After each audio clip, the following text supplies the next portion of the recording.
इनकी कोई जरूरत नहीं है अपने को, ये ग्लोबल में इतना फंसे हुए थे बहन रहे कि दिक्कत आ रही है, तो अपन चलते हैं हर्षदा के पास। कहाँ थे आप? ये टेंशन में आ गए थे ग्लोबल नहीं, मैं आज थोड़ी सी लेट हो स्टॉक ढूंढ रहे आज कौन सी स्टॉक? आज एपीएल अपोलो के साथ शुरुआत करेंगे आशीष। यहाँ पर एक ब्लॉक डील होने के आसार बनते दिखाई दे रहे हैं। प्रोमोटर्स करीब 26.3 लाख शेयर्स दरअसल ऑफलोड करते हुए दिखाई देंगे। ब्लॉक का साइज रफली 400 करोड़ के आसपास आका जा रहा है और ये कल की क्लोजिंग प्राइस से करीब 4.3% के डिस्काउंट पर होने के आसार बनते दिखाई दे रहे हैं। तो करीब 1595 रुपए प्रति शेयर के आसपास ये सौदा हो सकता है। अच्छा, डील का जो बेस साइज है वो 303 करोड़ है और अगर यहां पर डिमांड अच्छी रही तो उसको और 116 करोड़ बढ़ा देंगे, इसीलिए वो 400 करोड़ आका जा रहा है। तो एपीएल अपोलो आप रेडार पर रखिएगा। दूसरी तरफ आज सन फार्मा पर भी नजरें होंगी क्योंकि कल एजीएम में कंपनी ने FY24 के लिए गाइडेंस को लेकर कुछ बयान दिए हैं। कंपनी के मैनेजमेंट ने कहा है कि आप इस साल के लिए high single digit consolidated top line growth expect करें। एक्सपैंड कर रहे हैं अपने ग्लोबल स्पेशलिटी बिजनेस को और वहां पर एक्सपेंशन का सिलसिला जारी रहेगा। R&D स्पेंड जो है FY24 के सेल्स का करीब 7 से 8% रहने के आसार बनते दिखाई दे रहे हैं।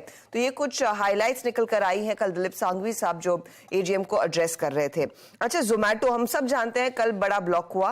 अब इस ब्लॉक में जो सेलर है वो टाइगर ग्लोबल है। तो टाइगर ग्लोबल ने जो अपनी बची हुई 1.44% हिस्सेदारी थी वो पूरी तरह से बेच दी है। करीब 1124 करोड़ का यह सौदा हुआ। लेकिन देखिए नाम कौन कौन से सामने आए हैं जिन्होंने खरीदा है जोमैटो के स्टॉक को और ये ठीक 91 रुपीस के आसपास हुआ। कल आपको याद होगा स्टॉक में गिरावट नहीं थी। सिटी ग्लोबल ने 18 लाख शेयर खरीदे। गोल्डमैन सैक्स सिंगापुर ने करीब 31 लाख शेयर खरीदे। मॉर्गन स्टैनली एशिया ने करीब 1.5 करोड़ शेयर खरीदे हैं। सोसाइटी जनरल ने करीब 3.84 लाख शेयर खरीदे। पीएनबी बारिबा ने 30 लाख शेयर खरीदे। कोटक काबिटराज म्यूचुअल फंड ने भी करीब 26 लाख शेयर खरीदे हैं।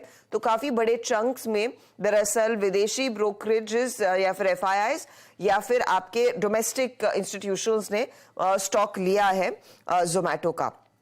आज गोकुलदास एक्सपोर्ट पर भी एक डेवलपमेंट सुबह में आ रही है कि कंपनी ने यूए की अपैरल कंपनी अट्राको को खरीद लिया है।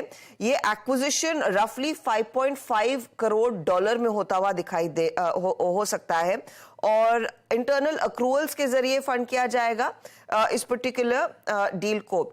ध्यान रहे अट्रैको करीब 36 साल पुरानी कंपनी है, यूएई हेडक्वार्टर है, लेकिन साथ ही यहां पर कीनिया और इथोपिया में भी इनका बिजनेस है और वहां पर मैन्युफैक्चरिंग फैसिलिटीज हैं। तो ये एक इंटरेस्टिंग डेवलपमेंट है दरअसल गोकुलदास एक्सपोर्ट के केस में, तो वो स्टॉक आप रेडार पर रखेंगे।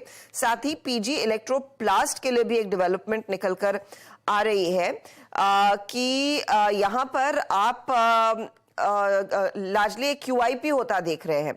तो जो QIP होगा वो करीब करीब 500 करोड़ के लिए होगा। फ्लो प्राइस 1641 करोड़ आकी जा रही है और ये फंड जो कंपनी रेस करेगी ये प्राइमरीली वर्किंग कैपिटल के लिए इस्तेमाल किया जाएगा और कैपेक्स पर भी कंपनी खर्च करना चाह रही है, इसीलिए ये QIP लगभग 500 करोड़ का रेस कर रहे हैं।